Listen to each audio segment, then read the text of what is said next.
Ciao, I'm Mario, a Swiss car guy on YouTube, and today's video is about, well, you saw it in the title and the thumbnail, I bought the most advanced tire machine of 23 years ago, the Corghi Master, or as it's actually called, it's the Corghi Artiglio Master, because I think all Corghi's tire changers have the Artiglio name, which means claw. And in this case, it's even fitting because this was the first of the leverless tire changes. On classic tire changers, you have to basically use a lever, a tire iron, and then basically lever the tire over the rim. And in this case, you don't have to do it because there is a pneumatic finger that does it for you. So this was the first leverless tire changer, and a system Corghi calls leva, which is a play on words because lever and remove is the same word in Italian, leva. Anyway, the Corghi Artiglio Master, or the Corghi Master as I'm going to refer to, this is the very first version. In fact, this machine is from 2002 when they came out. And I believe when they were presented at the Geneva Motor Show, they sold like 50 of them right on the show floor. It was such a sensation. Nowadays, it's everybody produces them. Butler does it, CEMB, and all the other manufacturers. But it's still sort of an advanced tire changer. Oh, and by the way, you also see next to the Corghi is a CEMB, a tire balancer. This is a machine from, I believe, 1984. It cost me only 360 francs, and it seems to work fine. These CEMB machines, they are known for being kind of workhorses that never break. This one has gotten a new motor this year, no, last year, because it's 2025 already. This one got a new motor last year. It has been calibrated, so it seems to work fine. I actually calibrated and tested the wheel, and it worked fine. And this one, interestingly, is made by CEMB. And CEMB, according to their own website, is the company who invented the tire balancer. So go figure. I have to say that researching these machines, which are both red, incidentally, because they are made in Italy, they're Italian brands, I found out that most tire changers, at least sold here, are made in Italy. I mean, Corghi is like the top dog, but there's also Butler, who are very good, and there is CEMB, there is Space, there is CEMB, there is Ravaglioli, there are many brands in Italy, and I think even the American Snap-on tire changers are produced by Corghi. So it's like this Italy, and especially a region in like Emilia-Romagna, is the tire machine capital of the world. These are the interesting things you find out when you start investigating ridiculous machines that no private citizen should ever need. And now you might wonder, Mario, why did you buy such an advanced tire changer?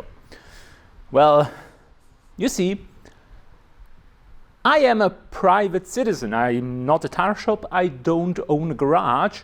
There is no point in me having a tire changer at all. And I figured since any tire changer would have been overkill, why not just go with a good one, which is like automatic and has pneumatics and stuff. And the thing is, I first saw this used a couple of years ago when I went to change my tires, and I was so amazed this existed because I had no idea. The last time I had personally changed a tire was like 25 years ago when I did an internship in a garage for like a week. And there you worked with a lever, and this thing here does away with that. I was quite amazed when I saw one, and I was even more amazed when I figured out that you can buy these used for not that much money. And that much money, new, this machine back in 2002 costed, I think, 18,000 Swiss francs, and around 20,000 Swiss francs is what the current model costs. This used cost me 3,000 francs, which is still a lot of money, but then again, it's not that much for what it is, and it's still a perfectly usable machine, and it's just been serviced this year. The previous owner invested like 2,500 francs into the machine, and I have the receipts for that, and he's also local and brought it over, so it was perfect. So now I have my own tire changer with pneumatics and levers and stuff, and it's amazing. And I've been practicing on some of the old Lexus wheels, the drug dealer wheels, the 20 inches, My practice was not that successful because I managed to, I think, destroy 3 tires and at least 1 rim, and even broke the machine on the first try because I broke off this thing when I jammed the wheel, and I didn't realize that, so I had to buy spares, but they arrived, the machine works now. And I will now do another trial run with another of the old Lexus wheels to see if I am good enough at using the machine, because what I want to do is I bought new wheels for my Lexus, new winter wheels. Well, new to me, they are used OEM Lexus wheels, something I've been looking for years, because if you know my winter wheels, they are in bad shape, really bad.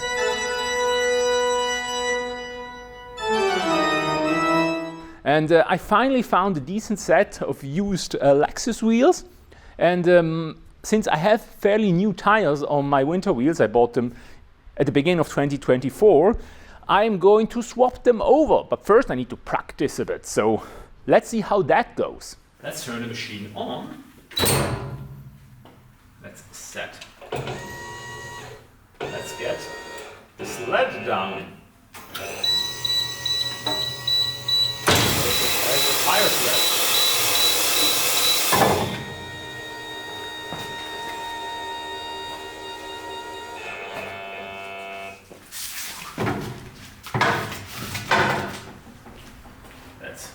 Lift it.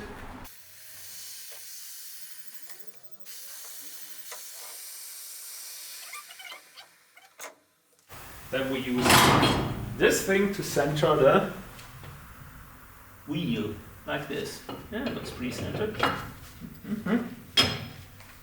Push the button.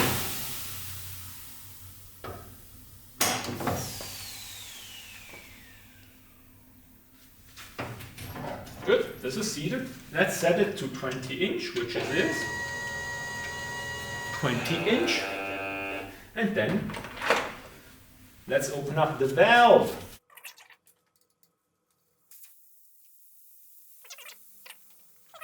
Now we take the top roller and try to get to break the bead. Let's break the bead. Start turning. Maybe I should have soaped it up. Let's soap it up.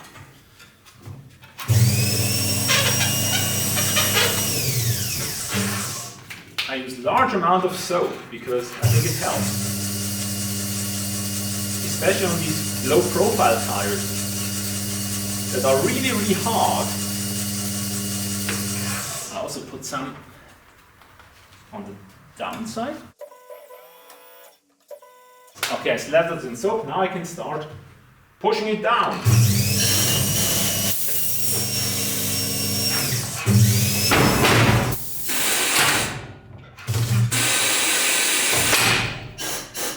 That was violent.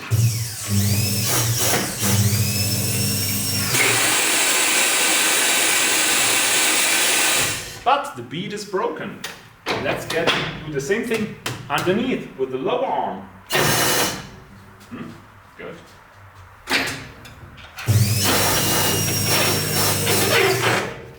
How does it look? Yes, it's in.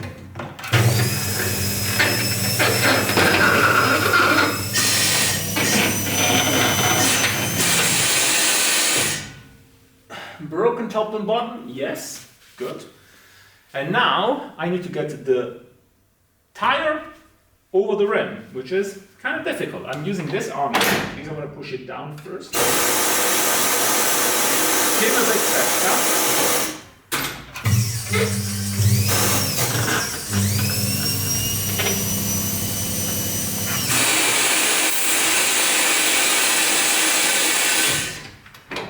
Okay, now it's time to use this thing. This is the one where I've had problems in the past of it touching the rim, which it shouldn't. So let's see how close we are here. Let's do a lap to see if we ever touch.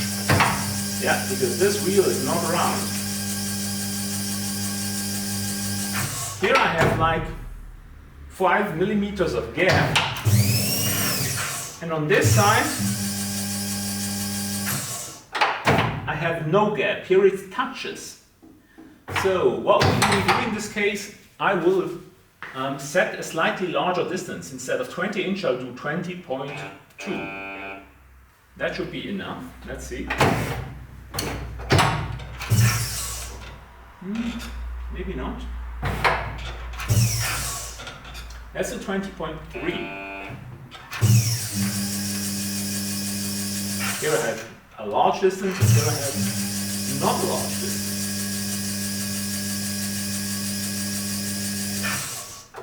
But now it doesn't touch anymore. So let's get this down. Let's try this. I got it. I can pull it up, but I'm not here because it touches. There's this. And this has already made contact. I don't like it. I think it shouldn't have made contact yet.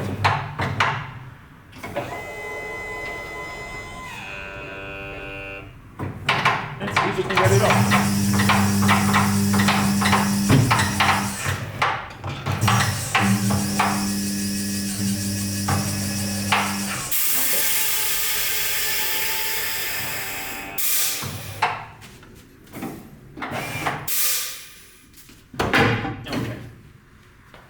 This out of the way, and now we need to push the lower part of the wheel over the rim, and I use the lower arm for this. You could also use this one, basically get it underneath, go in the wheel, and then pull it up, like this. But I'm not going to do it, because there's too much possibility of damaging the wheel, and I think using the lower roller is easier, so I'll take the lower roller up. Lift it. There's also a little pneumatic tire lift that helps keeping the tire up for exactly this job. But I didn't use it. I could also have kept the tire hanging in the demounting arm's claw, but I chose the hard way.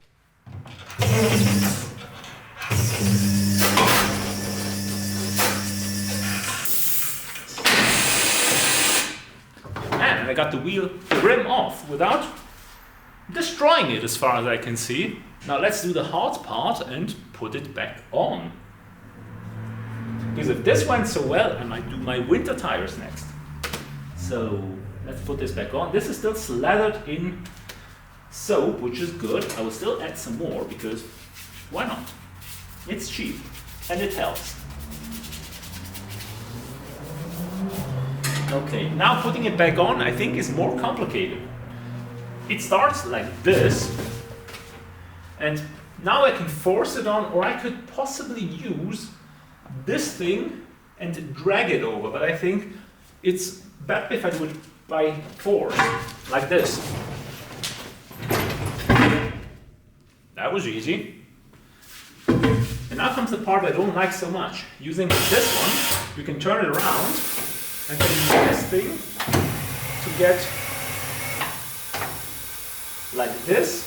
I will help myself with this arm, since this is a low profile tire, to keep the bead down.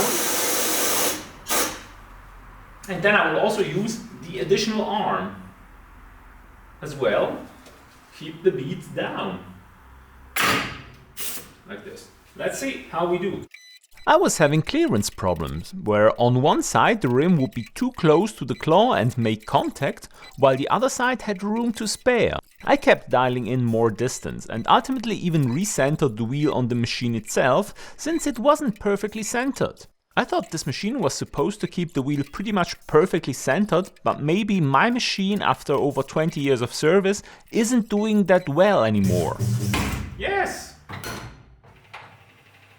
It didn't help that this is a fairly stiff low-profile tire that doesn't want to comply. Rewatching the footage in edit makes it pretty obvious that the claw should have been higher and the bead pusher lower to stress the tire less. So the tire is back on and not that damaged, I would say. Let's put the valve back in. And let's see if I can fill it up, because also I don't have a booster to fill it. I just have the normal air hose, which is also incorporated into the machine. So let's see how this does.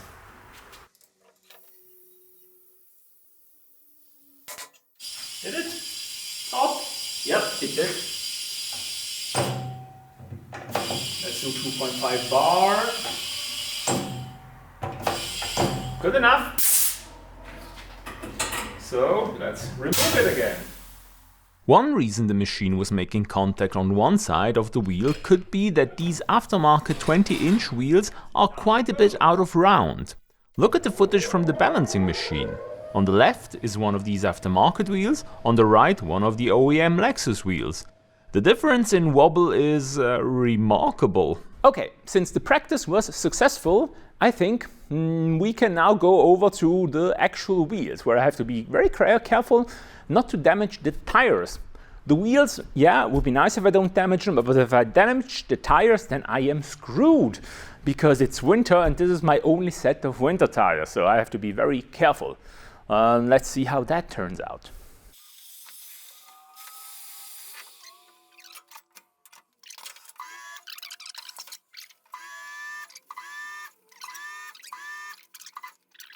And now to my current wheels. First, the tire needs to come off the ugly old wheel. Same as before, the top and bottom rollers to break the bead and copious amounts of tire soap or lube or whatever it is called in your neck of the woods. Then in with the claw, make sure it doesn't touch the rim, and out with the tire.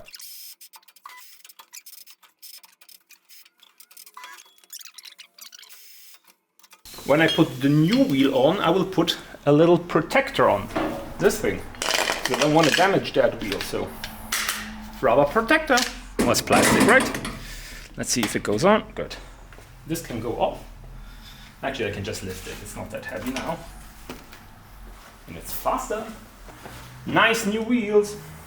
They are not new, they are used, and they're not perfect, but they're so much better than the old wheels.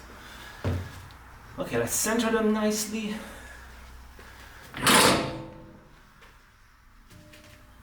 I think that's pretty well centered. Okay.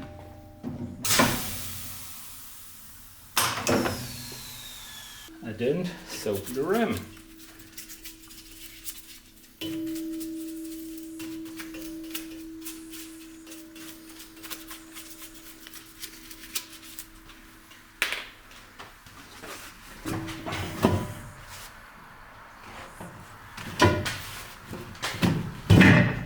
See? Worked.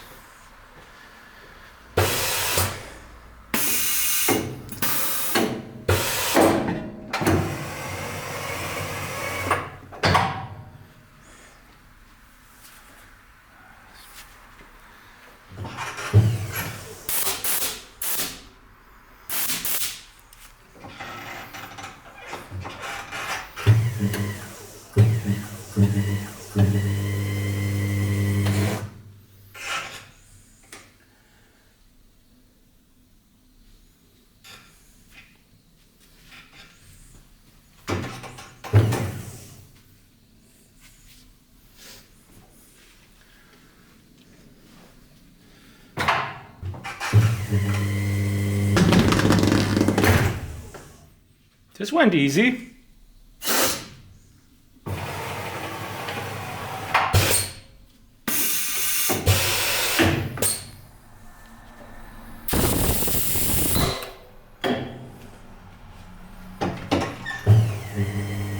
Let's see if it inflates.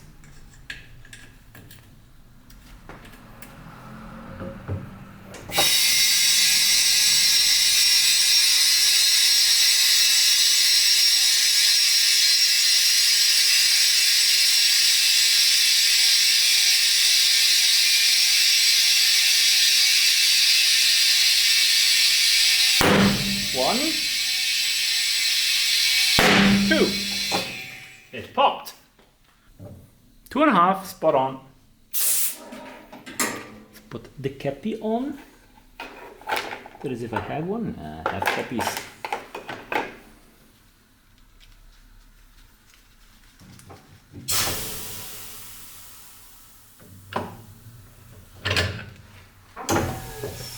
This went much better. I think I didn't even destroy a tire. Well done. All right, job done. I managed to swap the tires over on all cars. I programmed the sensors because I put new sensors in it because one of these sensors had died, which gave me an annoying error message, which prompted me to speed the things up. Otherwise, I would have waited probably a few weeks longer until I swapped over the tires. But I managed to program the sensors, even though my Autel, I think it's a TS501 programmer, complained about one of the new sensors I bought, that it wasn't supported. In fact, it said you need to update the software, which is a bit of a problem because I bought my Autel TPMS programmer I think like 6 years ago, and it came with 2 years of free updates.